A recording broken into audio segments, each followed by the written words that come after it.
안녕하십니까. 네, 이번 시간에는 제목이 뭐라고 되어 있냐면 신소재의 개발과 활용이라고 되어 있습니다. 말 그대로 주제는 신소재예요. 신소재가 뭐예요? 그쵸. 우리 생활에 뭔가 1호라고 새롭게 만들어진 소재를 우리가 신소재라고 부릅니다. 여러분들이 신소재라고 해서 제일 많이 알고 있는 거 뭐가 있냐면 반도체 또는 초전도체, 그래핀, 액정 이런 아이들이 있거든요. 그래서 이번 시간에는 반도체에 대해서 좀 자세히 배우고 그 다음에 초전도체와 그래핀과 액정에 대해서는 그냥 간단히 개념 정도만 살펴보도록 할 텐데 먼저 첫 번째 뭐라고 써 있냐면 고체의 성질이라고 되어 있습니다. 제가 수업할 때는 반도체의 성질이라고 얘기를 했었는데요. 뭐 그것과 별반 다를 거 없고요. 어쨌든 반도체에 대한 이야기를 할게요. 일단 이번 단원의 제목이 뭐냐면 자연의 구성 물질이에요. 근데 갑자기 반도체가 튀어나오니까 이 반도체는 자연의 구성 물질과 도대체 무슨 관련이 있겠느냐라고 생각하시는 분들이 많을 텐데요.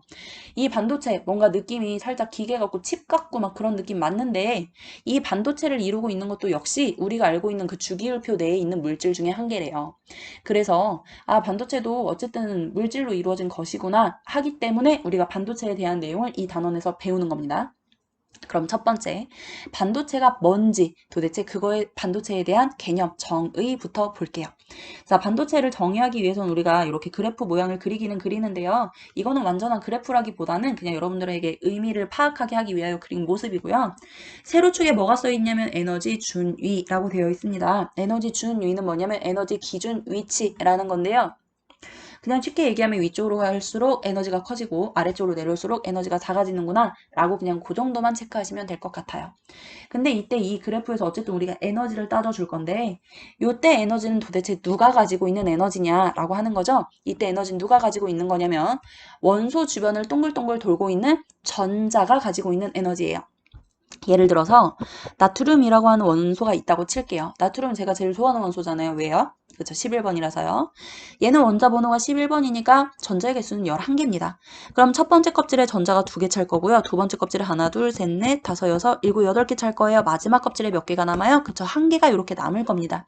이때 우리는 원자과 전자가 몇 개라고 하냐면 1개라고 표현을 하는데요.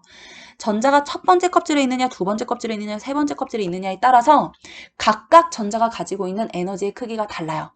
근데 여러분들이 지금은 첫 번째, 두 번째, 세 번째 껍질 했을 때 언제 에너지가 더 커요? 거기까지 모르셔도 괜찮고요.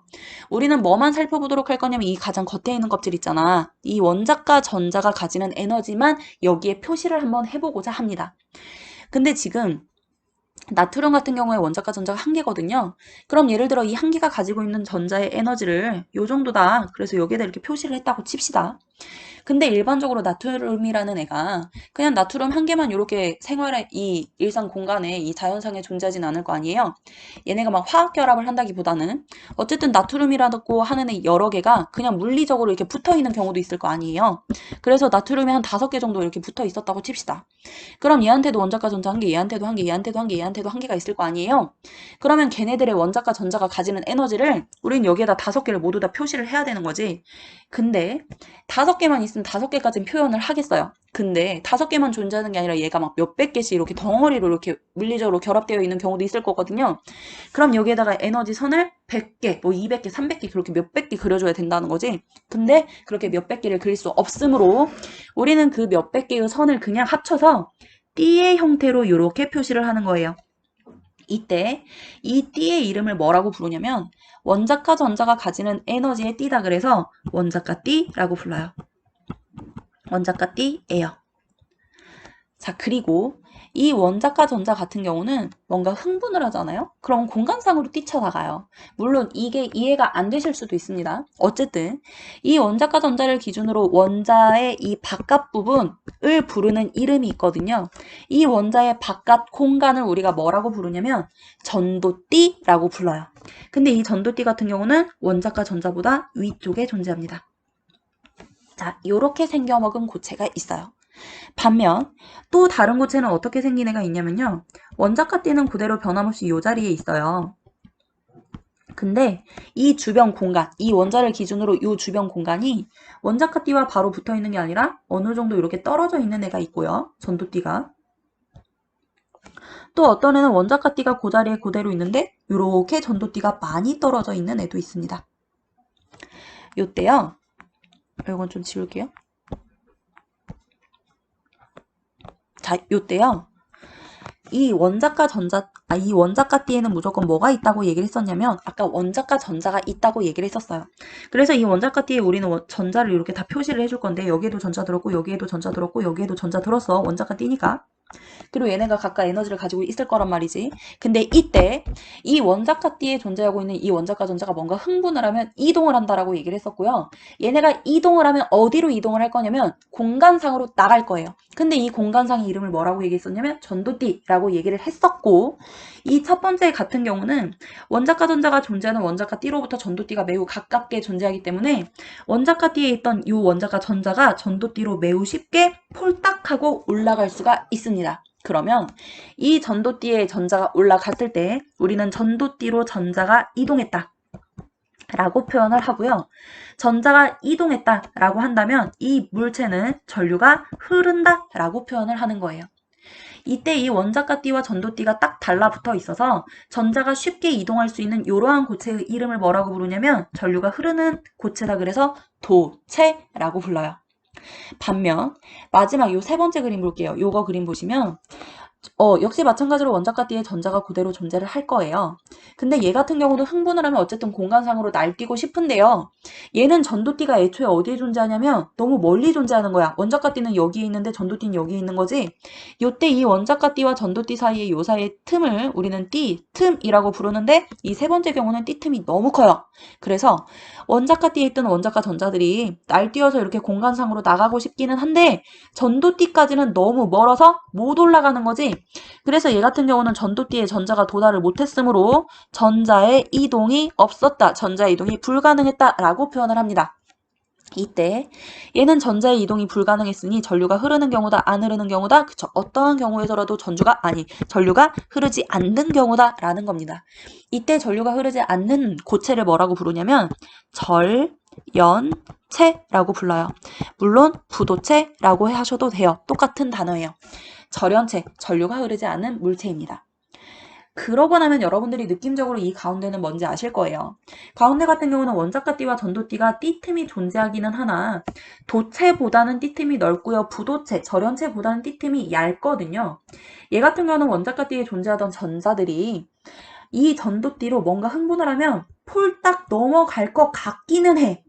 근데 이때 이 전자를 왠지 뭔가 이렇게 밀어줘야 될 것 같거든요. 왜 이 마지막에 있는 이 절연체는 너무 넓으니까 아무리 밀어줘도 못 올라가는 거고 이 가운데 거 같은 경우는 좀 틈이 좁으니까 밀어 올려주면 올라갈 수도 있을 것 같은 거야.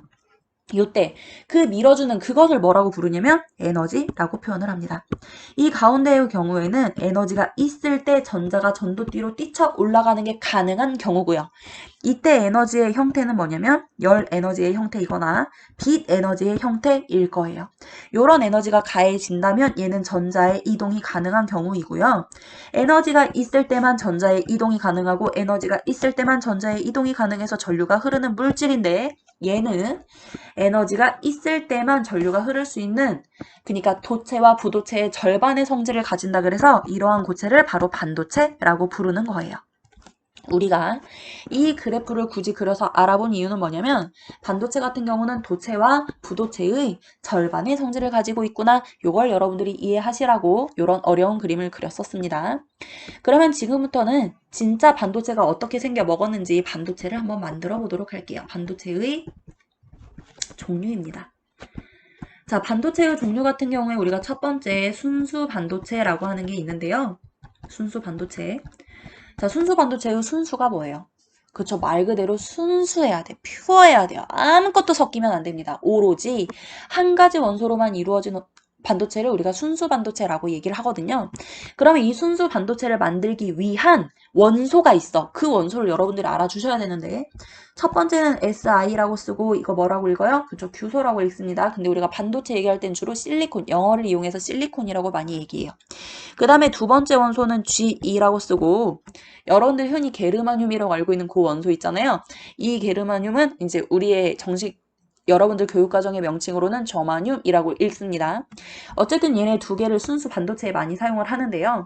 우리가 주기율표에 있는 이 규소 있잖아. 이 실리콘. 게르만륨 같은 이 점화듐 같은 경우는 정확히 우리가 원자 번호를 알 수 없어요. 우리 20번까지밖에 모르니까. 그래서 이 규소 실리콘을 가지고 순수한 반도체를 한번 만들어 보도록 하겠습니다.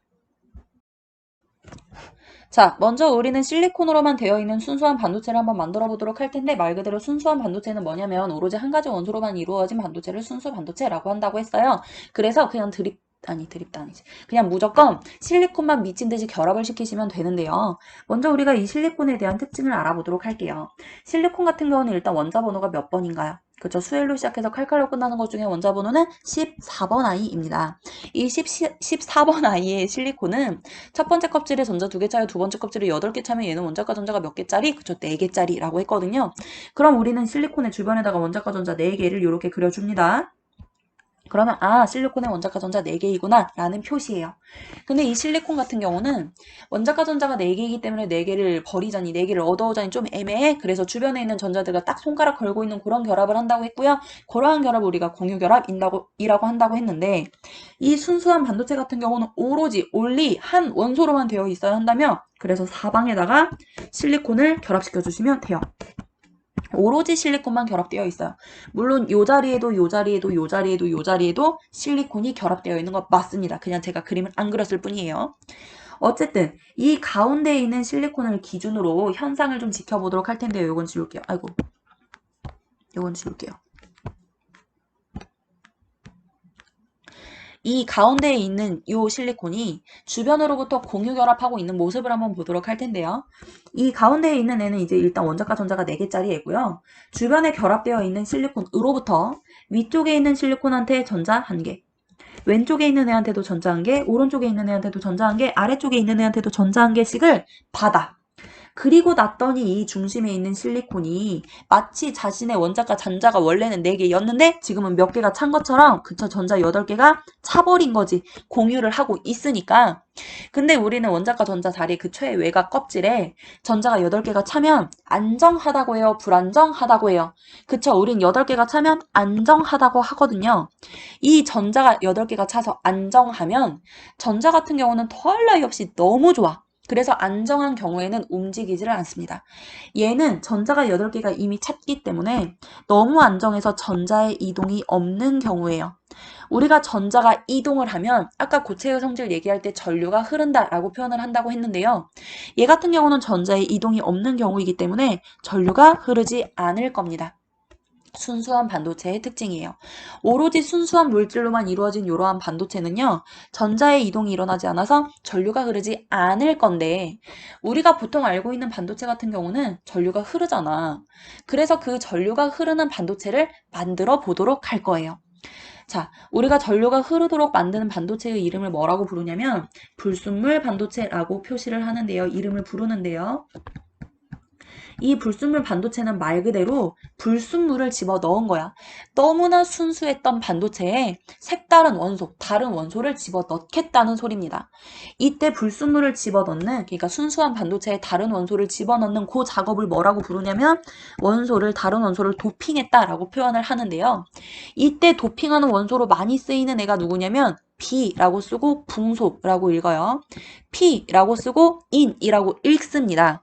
요 아이들을 지금부터 도핑해 볼게요. 근데 어디에다가 도핑을 할 거냐면 조금 전에 이 규소 가운데다 실리콘 놓고 사방에다가 이렇게 실리콘이 결합되어 있던, 물론 여기에도 이렇게 규소가 있다고 했었어요. 실리콘이 있다고 했었어요. 이런 상태인데 어디에다가 집어 넣을 거냐면 이 가운데 있는 요 규소, 요 실리콘만 쏙 빼가지고 그 가운데 자리에다가 붕소를 집어 넣거나 그 가운데 자리에다가 인을 집어 넣거나 하겠다는 소리예요. 그러면 인을 집어 넣었을 때와 붕소를 집어 넣었을 때 각각 어떠한 현상이 일어나는지 알아보도록 할 텐데요. 먼저 우리는 얘네들의 원자 번호부터 알아보자. 붕소의 원자 번호 몇 번이에요? 수헬 리베붕? 그죠? 붕소는 5번이에요. 그 다음에 인 같은 경우는 원자 번호 몇 번이냐면 15번입니다. 잘했어요. 이걸 가지고 집어 넣어 볼게요. 먼저 붕소입니다. 우리가 아까 얘기했듯이 이 붕소를 어디에다 집어 넣을 거냐면 사방에 규소가 연결되어 있는 이 실리콘이 연결되어 있는 것 중에 이 가운데만 바꾸겠다라고 얘기를 했기 때문에 가운데다가 우리가 붕소 써줄게요.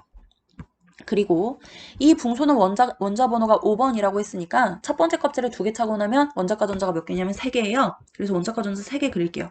하나, 둘, 셋. 그렸네요. 그리고 사방에 있는 실리콘들은 변하면 안 된다고 했어요. 오로지 가운데에 있는 실리콘만 붕소로 바꿨다고 했기 때문에 사방에 있는 실리콘들은 그대로 두셔야 됩니다. 그리고 이 사방에 있는 실리콘 아이들은 하던 짓을 그대로 해요. 그래서 원래 붕소에 원자과 전자가 3개 있었는데 위에 거 실리콘이 전자 1개 빌려줘. 왼쪽도 1개 빌려줘. 오른쪽도 1개 빌려줘. 아래쪽도 1개 빌려줘. 요런 상태가 되는 거야. 그리고 나서 우리가 이 붕소 주변에 모여있는 전체 전자의 개수를 따져봤더니 아까 실리콘 같은 경우는 원래 지거 4개에다가 주변에서 1개, 1개, 1개, 1개를 받아서 전체적으로 8개가 됐던 반면 이 붕소 같은 경우는 지거 원래 3개에다가 주변에 있는 규소로부터 실리콘으로부터 1개, 1개, 1개, 1개를 받은 거지. 그랬더니 총 몇 개가 됐어? 그쵸, 얘는 전자가 7개가 된 경우입니다. 전자가 7개가 된 경우는 안정해요, 불안정해요? 그쵸. 전자가 8개가 아니기 때문에 얘는 불안정한 상태예요. 전자 1개가 모자른 상태입니다. 그러면 그 전자 1개가 없는 자리를 내가 그냥 이렇게 동그라미 표시를 할게요.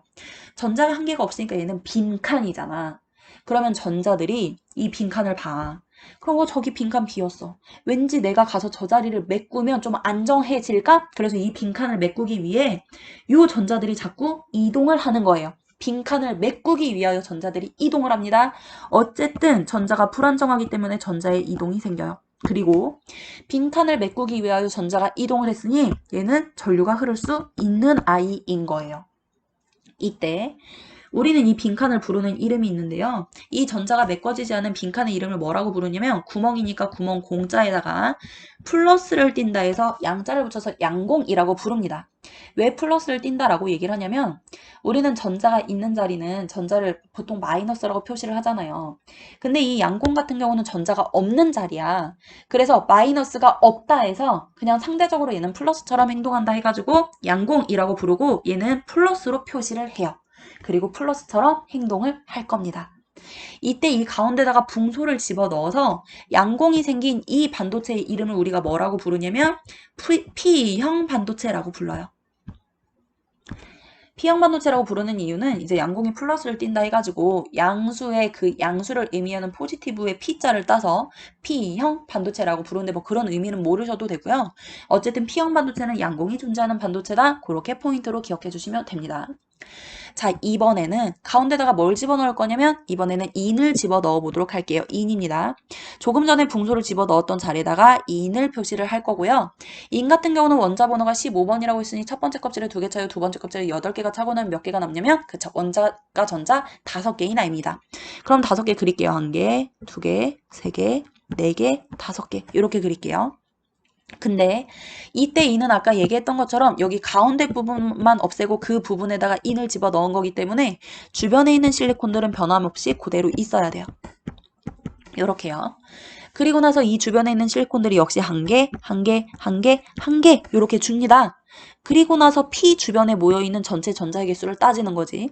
아까 붕소 같은 경우는 원자과 전자 3개에다가 주변에 있는 실리콘들이 1개, 1개, 1개, 1개를 준 반면 얘 같은 경우는 인의 원자과 전자 5개에다가 주변에 있는 실리콘들이 1개, 1개, 1개, 1개를 준 거지. 그럼 전체적으로 전자의 개수가 몇 개가 되는 거예요? 그쵸, 얘는 전체적으로 전자의 개수가 9개가 되는 거야. 전자의 개수가 9개가 되면 안정할까요? 불안정할까요? 그쵸? 전자가 8개가 아니면 얘는 무조건 불안정해. 전자 1개가 남는 경우예요. 이 P 주변에 모여있는 전자들을 봤더니 여기 하나 이 전자가 남아 돌아. 나머지 8개는 전자가 자리를 딱 잡았는데 이 1개가 지가 들어갈 자리가 없는 거죠. 그래서 지가 들어갈 자리가 어디 있는지 지 자리를 찾아 돌아다닙니다. 역시 전자가 이동해요. 자기 자리가 없기 때문에 자기 자리가 생길 때까지. 이때 전자가 이동을 하므로 이러한 반도체도 역시 전류가 흐르는 게 가능한 반도체인 거고요. 이 반도체를 우리가 뭐라고 부르냐면 얘는 전자 1개가 남아 마이너스 1개가 남는 경우잖아요. 그래서 마이너스 음수를 의미하는 네거티브를 따서 N형 반도체라고 부릅니다. 그래서 여기에서 여러분들이 해야 할 건 뭐냐면 P형 반도체와 N형 반도체의 차이점이에요. P형 반도체든 N형 반도체든지 간에 둘 다 전자의 이동이 있는 건 맞습니다. 근데 전자의 이동 방법이 살짝 다르죠. P형 반도체 같은 경우는 전자 1개가 모자라서 양공이 생겼기 때문에 그 양공을 메꾸기 위하여 전자가 이동하는 반면 N형 반도체 같은 경우는 전자 한 개가 남아서 이 남는 전자가 자기 자리를 찾기 위하여 전자가 이동을 하는 거거든요. 그래서 양공이 있는 반도체냐, 전자 한 개가 남는 반도체냐에 따라서 P형과 N형을 구별하니까 여러분들이 얘네 두 개의 차이점을 잘 정리하셨으면 좋겠다고요. 네, 그러면 우리가 조금 전에 반도체의 종류라고 해가지고 이제 P형 반도체와 N형 반도체를 알아봤거든요. 물론 순수 반도체도 있기는 했는데요. 그 순수 반도체 같은 경우는 기본 틀이고요. 그 기본 틀에 우리가 불순물을 섞어서 이제 전류가 흐를 수 있는 반도체를 만들었으니 반도체의 종류 같은 경우는 우리가 P형 반도체와 N형 반도체 정도만 기억을 하시면 될 것 같습니다. 그러면 이 P형 반도체와 N형 반도체가 도대체 어떻게 쓰이느냐, 반도체의 쓰임에 대한 이야기를 해보도록 할 텐데요. 우린 세 가지만 이야기를 해볼게요. 첫 번째는 반도체의 쓰임 다이오드라고 하는 게 있고요. 두 번째는 트랜지스터라고 하는 게 있어요. 그 다음에 세 번째는 태양전지라고 하는 아이들이 있는데 우리 교과서에 나와 있기 때문에 이제 소개를 하는 거고요. 우리는 다이오드에 대해서는 조금 자세하게 이야기를 할 거고 트랜지스터와 태양전지 같은 경우는 그냥 느낌만 볼게요. 여러분들이 진짜 궁금하시면 내년에 물리학 1을 선택을 하셔가지고 이제 거기 가서 배우시면 됩니다. 벌써부터 머리가 아플 수도 있어요. 자, 다이오드라고 하는 경우는 반도체, 우리가 알고 있는 반도체는 P형 반도체와 N형 반도체 두 개뿐이거든요. 이 P형 반도체와 N형 반도체 두 개를 연결하면 만들 수 있어요. 트랜지스터 같은 경우는 반도체를 3개 연결하면 만들 수 있고요. 태양전지도 역시 반도체를 2개 연결하면 만들 수 있습니다. 근데 우리가 알고 있는 반도체는 P와 N형밖에 없잖아요. 그럼 다이오드 같은 경우는 그냥 P와 N을 다짜고짜 붙여. 그러면 P를 먼저 붙이면 PN형 다이오드가 있고요. 바꿔서 붙이면 NP형 다이오드가 있습니다. 트랜지스터는 3개를 연결하면 되는데요. P부터 붙이면 PN 먼저 붙여. 그 다음 뭐 붙일까? 그죠? P 붙이시면 돼요. PNP형 트랜지스터가 있고요. N부터 붙이면 NPN형 트랜지스터가 있는 거예요. 태양전지는 2개 연결하면 된다고 했으니까 PN 또는 NP 이렇게 존재하는 거 다이오드와 비슷합니다. 어쨌든 우리가 중요하게 봐야 될 건 뭐냐면 다이오드를 좀 자세히 볼게요. 이 다이오드가 어떻게 만들어지고 이 다이오드에서 어떻게 전류가 흐르게 되는지 이 다이오드의 쓰임을 좀 보도록 할 텐데요. 조금 전에 얘기했듯이 다이오드는 어떻게 만들어졌다고 했냐면 P형 반도체와 N형 반도체가 다짜고짜 붙어있기만 하면 만들 수 있습니다. 자, 그리고 이 P, N형 이러한 다이오드에 전류가 흐르게 하기 위하여 뭘 연결을 할 거냐면 건전지를 이렇게 연결을 하도록 할 거예요. 전지를 연결을 합니다. 우리가 아까 에너지를 줘야 반도체에서 전류가 흐릅니다 라고 얘기를 했던 것처럼 이제 에너지를 주는 형태인데요. 이 P형 반도체와 N형 반도체의 특징 다시 한번 이야기를 해볼게요. P형 반도체 같은 경우에는 내부에 뭐가 들어있다고 했어요. 그쵸? 전자 한 개가 모자르기 때문에 뭐가 있는 반도체였냐면 양공이 있는 반도체였거든. 근데 양공은 플러스로 표시해요? 마이너스로 표시해요? 그쵸? 플러스로 표시했습니다. 그래서 P형 반도체 속에는 양공, 플러스를 띄고 있는 양공이 들어있어요. 양공 표시했고요. 반면에 N형 반도체는 전자가 한 개 남는 반도체라고 했으니까 마이너스를 띄고 있는 전자를 이렇게 그려줄게요. 그러면 P형 반도체와 N형 반도체의 특징 알아봤습니다. 지금부터 건전지에 의해, 이 전지에 의해 P형 반도체와 N형 반도체의 내부에서 어떠한 현상이 일어나는지 알아보도록 할 텐데 먼저 이 전지 같은 경우는 긴 게 플러스고 짧은 게 마이너스예요. 물론 이 회로에 전자의 이동에 의해 우리는 전류가 흐른다라고 얘기를 하지만 반도체에서 전류가 흐르는 걸 편의상 설명하기 위하여 플러스와 마이너스가 이제 동시에 이동을 한다고 한번 그냥 가정을 해볼게요. 상상을 해볼게요. 그러면 이 플러스 극에 연결되어 있는 전선을 쭉 따라가 봐요. 쭉 따라가면 어디와 만나냐면 P형 반도체의 왼쪽 부분과 만납니다. 그러면 이 P형 반도체의 왼쪽 부분은 플러스 극과 연결이 되어 있으니까 플러스 전기가 다닥다닥 가서 붙어요. 이렇게. 마찬가지로 마이너스 극에 연결되어 있는 전선을 쭉 따라갔더니 여기는 어디와 만나냐면 N형 반도체의 오른쪽 부분과 만나거든. 그럼 이 오른쪽 부분은 마이너스 전기가 가서 다닥다닥 붙는 거예요. 그리고 나서 P형 반도체와 N형 반도체의 내부를 봅시다. P형 반도체의 내부에는 뭐가 들어있냐면 플러스를 띄고 있는 양공이 들어있어. 근데 왼쪽에 플러스가 와서 붙었단 말이야. 그러면 같은 극끼리는 서로 밀어내요? 땡겨요? 그쵸? 같은 극끼리는 밀어내고 다른 극끼리는 땡겨야 되거든. 플러스가 왔는데 P형 반도체 속에 플러스가 있네? 그래서 이 플러스를 띄고 있는 양공은 밀립니다. 어디까지 밀리냐면 가운데까지 밀려요. 마찬가지로 N형 반도체의 오른쪽 부분에 마이너스 전기가 왔어요. 근데 N형 반도체 속에 마이너스를 띄고 있는 전자가 있거든. 그럼 얘네들도 역시 서로 같은 극이기 때문에 같은 전기이기 때문에 서로 밉니다. 이때 전자도 마찬가지로 밀려요. 가운데까지.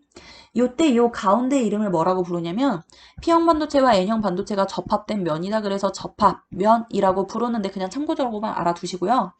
이 접합면에서 양공과 전자가 쌍을 이루는 거야. 이때 우리는 이 회로에 전류가 흐른다라고 표현을 합니다. 그리고 이 전류가 흐르는 이 회로의 이름을 순, 방, 향, 회로라고 부르는데요. 순방향 연결의 조건이 있어. 순방향 연결이라고 하는 건 전류가 흐르는 이 상태를 의미를 하는데 전류가 흐르기 위해서는 반드시 P형 반도체는 좀 전에 어디에 연결이 됐어요? 그쵸? P형 반도체 쭉 따라가면 플러스 그게 연결이 되어 있습니다. 전지에. 반면 N형 반도체는 어디에 연결이 되어 있어야 하냐면 마이너스 그게 연결이 되어 있어야 돼요. 반드시 다이오드가 P형 반도체는 플러스 그게 N형 반도체는 마이너스 그게 연결이 되어야만 전류가 흐르거든요. 이거 매우 중요하니까 꼭 기억을 해주세요.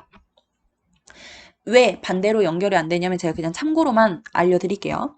자, 이번에 역시 P형 반도체와 N형 반도체가 있는데 전지가 이번에는 마이너스와 플러스가 반대로 이렇게 연결이 되어 있어요. 이러한 경우를 우리가 역방향이라고 부르는데 자, 마이너스가 연결된 전선을 쭉 따라갑시다. 그럼 P형의 왼쪽 부분과 만나요. 그럼 여기에 마이너스 전기 따닥따닥 붙네요. 플러스가 연결된 전선을 쭉 따라가면 N형 반도체 오른쪽 부분이니까 여기에 역시 플러스가 따닥따닥 붙을 겁니다. 근데 아까 우리가 P형 반도체 속에는 뭐가 들어있다고 했냐면 양공이 들어있다 했잖아. 그래서 플러스 표시를 해줄 건데 왼쪽 부분에 뭐가 있냐면 마이너스가 있어. 그러면 끌어당겨 밀어내. 그쵸? 끌어당겨. 그래서 마이너스에 끌려가. 마찬가지로 N형 반도체 속에는 뭐가 들어있냐면 마이너스를 띠고 있는 전자가 들어있잖아요. 근데 오른쪽 부분에 뭐가 왔냐면 플러스가 와서 붙어있는 거야. 그래서 이 플러스가 마이너스를 땡겨가. 가운데서 만나요? 안 만나요? 안 만나요. 그래서 이 경우에는 전류가 흐를 수 없는 겁니다. 다이오드에서 전류가 흐르기 위해서는 반드시 P형 반도체는 플러스에 N형 반도체는 마이너스에 연결되어야 한다는 거 요거 매우 중요하니까 기억을 해주시는데요. 이때 이 다이오드의 역할이 뭐냐면요. 다이오드의 역할은 정류작용이라고 얘기해요. 정류작용은 전류의 방향을 고정시켜준다라는 의미인데요. 우리나라에서 일반적으로 쓰는 전류가 어떤 식으로 들어오냐면 교류 전류라고 해서 플러스와 마이너스가 교대로 바뀌는 이런 전기가 들어와요. 근데 우리는 플러스 전기는 쓸 수 있는데 마이너스 전기는 못 써. 우리가 예를 들어 이러한 전기를 쓴다면 플러스일 때는 뭐 컴퓨터를 사용해 가전제품을 사용하다가 마이너스 전기가 들어올 때는 가전제품을 못 써. 그래서 막 켜졌다 꺼졌다 켜졌다 꺼졌다 요 짓이 일어난단 말이에요. 근데 이러한 가전제품 속에다 우리가 다이오드를 집어 넣어주면요. 이 마이너스 부분을 플러스로 이렇게 올려준대요. 그래서 모두 한 방향으로 전류가 흐를 수 있게끔 고정시켜준다. 아니면 전류의 흐르는 방향을 정해준다 해서 정류작용을 한다라고 얘기를 하거든요. 조금 전에 뭐 그렸던 그래프 그런 모양 모르셔도 상관없고요. 다이오드의 역할이 정류작용이다. 그 정도만 기억하시면 됩니다. 마찬가지로 우리가 트랜지스터도 역시 역할만 볼게요. 트랜지스터의 역할은 뭐냐면 증폭작용이에요. 증폭작용이라고 하는 건 뭐냐면 뭔가 크게 만들기도 하고 작게 만들기도 하는 건데요. 증폭작용이라고 하는 건 이 그래프를 따지면 이렇게 위아래로 커지거나 또는 위아래로 작아지거나 이런 것들을 우리가 증폭작용이라고 하는데 이 증폭작용 우리가 일상생활에 되게 많이 써. 트랜지스터는 주로 어디에 들어있냐면 그저 스피커 속에 들어있어요. 스피커. 우리가 볼륨을 키우면 트랜지스터에 전류가 많이 흘러서 소리가 켜지는 거고 볼륨을 낮추면 트랜지스터에 전류가 이제 약하게 흘러서 뭐 소리가 작아지는 그런 원리인데요. 아, 트랜지스터는 증폭작용 하는구나. 그 정도로만 보자고요. 궁금하시면 물리학원을 선택하시면 돼요. 자, 그다음에 태양전지 같은 경우는 이제 요즘에 많이 쓰는 건데 얘는 어디다 써먹는 거냐면 태양광 발전에 써먹는 거예요. 태양광은 태양빛 이용하는 거예요. 태양열 이용하는 거예요. 그쵸? 태양빛 이용하는 거거든요. 그럼 이때 태양빛을 모아주는 애가 필요해. 이때 태양빛을 모아주는 애가 바로 태양전지입니다. 그래서 그냥 쉽게 태양빛을 모아주는 건전지 줄여서 태양전지라고 생각하시면 조금 편한데 이 태양전지의 역할은 뭐냐면 태양빛을 받아요. 빛을 받으면 이 빛을 다짜고짜 전기 에너지로 바꿔주는 역할입니다. 아, 그렇구나 하고 마시면 돼요. 어쨌든 반도체가 쓰이는 이렇게 다방면에 사용이 되고 있구나 정도로만 기억하시면 될 것 같고요. 우리가 반도체에 대해서 굉장히 자세하게 이야기를 해봤는데 이 반도체에 대해서 P형 반도체와 N형 반도체의 차이점, 그 다음에 이 전류가 흐르기 위하여 P형 반도체는 플러스에 N형 반도체는 마이너스에 연결이 되어야 한다는 점, 그 정도로 정리를 하시면 좋을 것 같습니다. 네, 여러분 너무 힘들죠? 기지개도 켜시고 우리 잠시 쉬었다가 자, 다음 신소재 초전도체 보도록 할게요. 자, 신소재 우리가 수업 시간에는 한 번씩 이렇게 끊어서 했던 것 같은데요. 여기선 그냥 한 번에 가도록 할게요. 같은 부류의 아이들이니까. 자, 다음 신소재는 뭐냐면 바로 초전도체라고 되어 있습니다. 초전도체와 다음에 나오는 그래핀과 액정 같은 경우는 간단하게 개념만 살펴보고 끝내도록 할 건데요.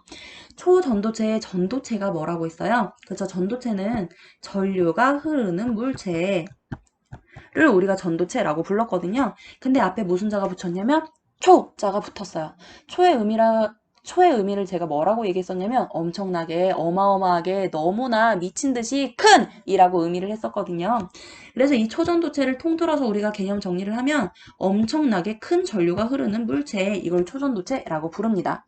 그러면 엄청나게 큰 전류가 흐른다. 이걸 우리가 기호로 한번 표시를 해보면 전류는 보통 기호를 뭘 쓰냐면 이제 I를 쓸 거예요.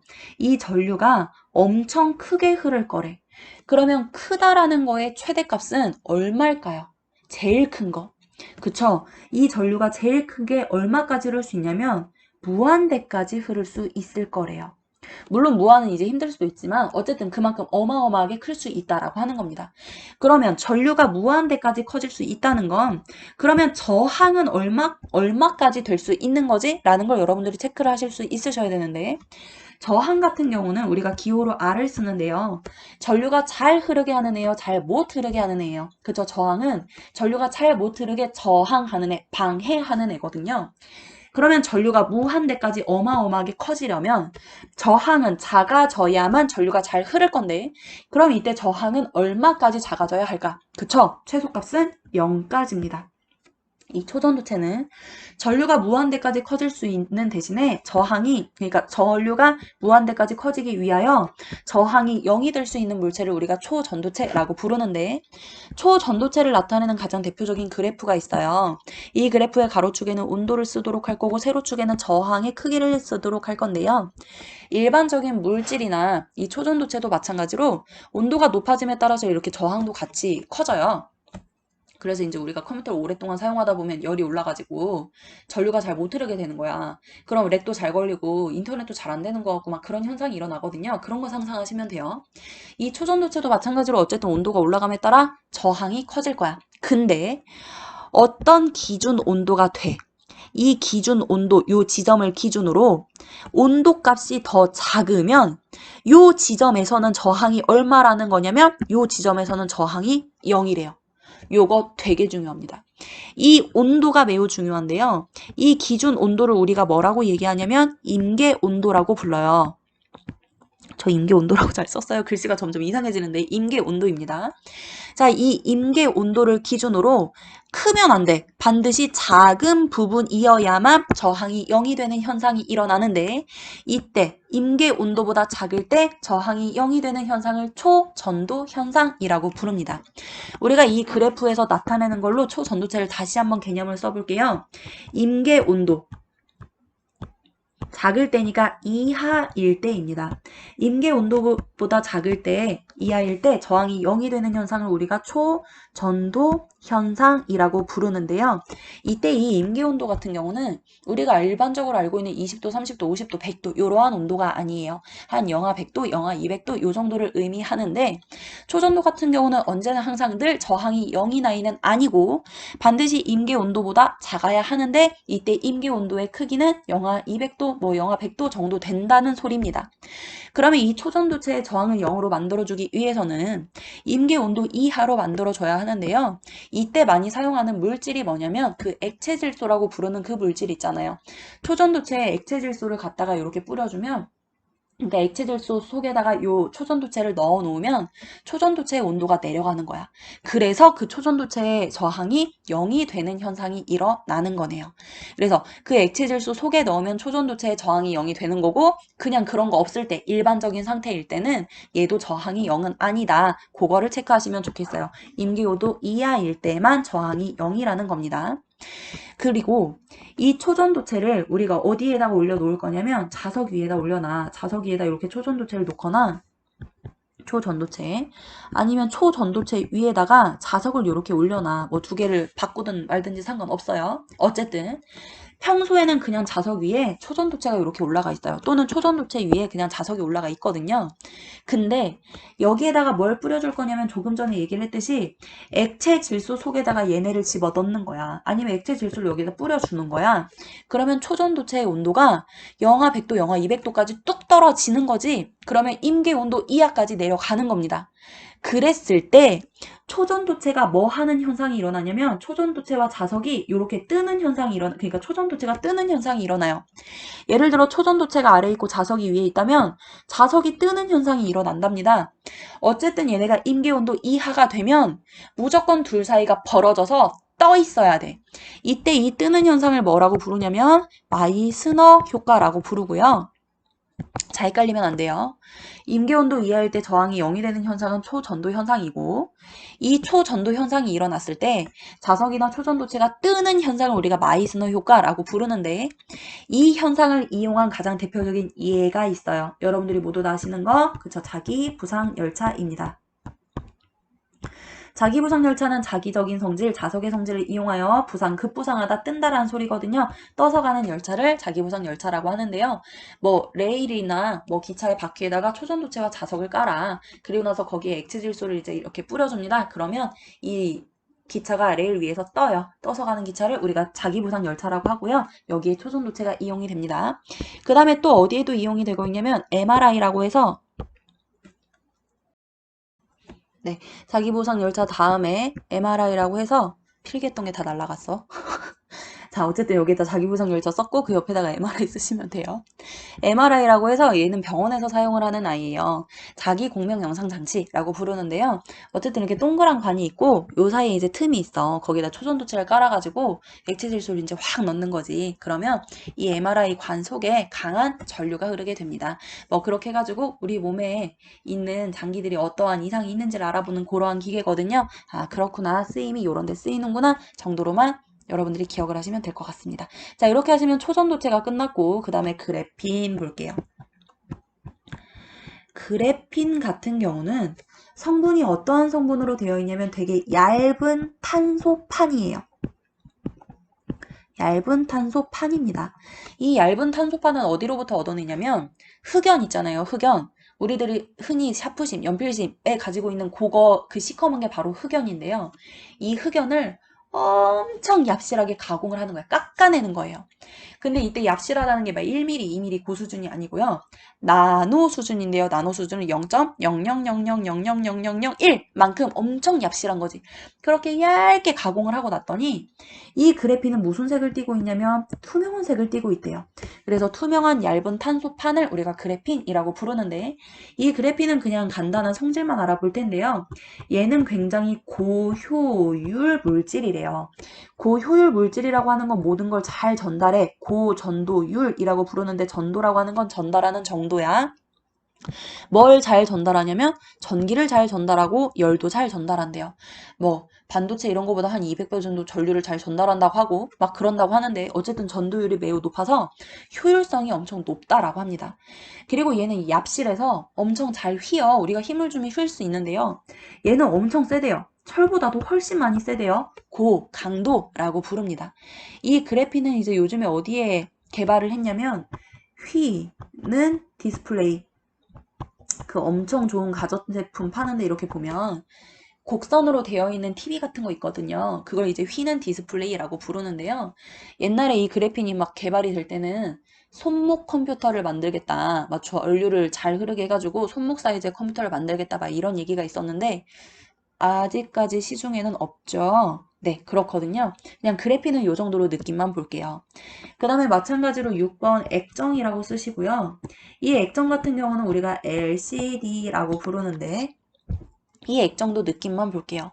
이 액정 여러분들 사용 안 하는 사람 없거든요. 휴대폰 앞에 이 화면 자체가 액정으로 되어 있어요.